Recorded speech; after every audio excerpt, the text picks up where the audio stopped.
একটি তেজপাতার উপরে যে কারো নাম লিখে তাকে বশ করে নিন।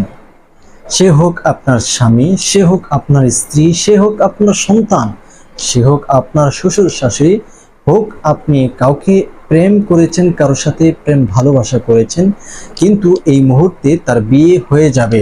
এখন আপনার সে প্রেমিকা অথবা প্রেমিককে আপনার কাছে পাওয়ার জন্য কি আমলটি করতে পারেন দ্রুত গতিতে, তাহলে ইনশাল্লাহ যত সম্ভব দ্রুত আমলটি করবেন ততই সে আপনার বশ হয়ে যাবে, আপনার ভক্ত হয়ে যাবে। আপনাকে ছাড়া পৃথিবীর আরো কারো কাছে বিয়ে বসতেও তো বিয়ে করার জন্য রাজি হবে না। প্রিয় দর্শক, তাহলে এই আমলটি করার জন্য সর্বপ্রথম আপনাকে যে কাজটি করতে হবে, একটি তেজপাতা, যেটি আমাদের গোশতের মধ্যে অথবা পোলাওতে, বিরিয়ানিতে ব্যবহার করা হয় তেজপাতা, এমন একটি তেজপাতা আপনি সংগ্রহ করবেন। অনেক আছে শুকনো, আপনি শুকনো নেবেন না, আপনি কাঁচা একটি তেজপাতা আপনি সংগ্রহ করবেন। এরপরে আপনি সেই পাতাটাকে ভালোভাবে মুছে এপিট ওপিট পরিষ্কার করে নেবেন। এখন আপনি আমলটি করবেন, 3 বার ইস্তেগফার আদায় করে নেবেন।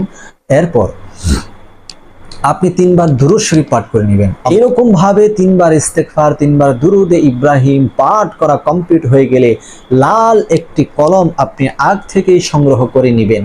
ওই লাল কলম দিয়ে কাঁচা তেজপাতার উপরে তার নাম লিখবেন 3 বার। যদি ছেলে হয় ছেলের নাম, আপনি মেয়ে হয়ে যদি ছেলের জন্য আমলটি করে থাকেন ছেলের নাম উপরে লিখবেন 3 বার। আর যদি আপনি ছেলে হয়ে মেয়ের জন্য আমলটি করে থাকেন তাহলে উপরে মেয়ের নাম লিখবেন 3 বার। প্রিয় দর্শক, এখন আমাদের লেখা শেষ হয়ে গেছে। এখন আমাদেরকে যে কাজ করতে হবে সেটি হচ্ছে, সর্বপ্রথম আমরা কুরআনুল কারীমের এই আয়াতটি পাঠ করব।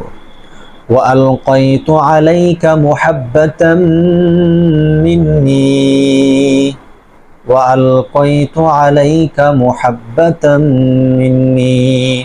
এরপর আপনি এই তেজপাতার উপর 5টি ফু দিবেন। প্রিয় দর্শক, এখন আপনি আবারও 3 বার দুরূদ শরীফ পড়ে নেবেন।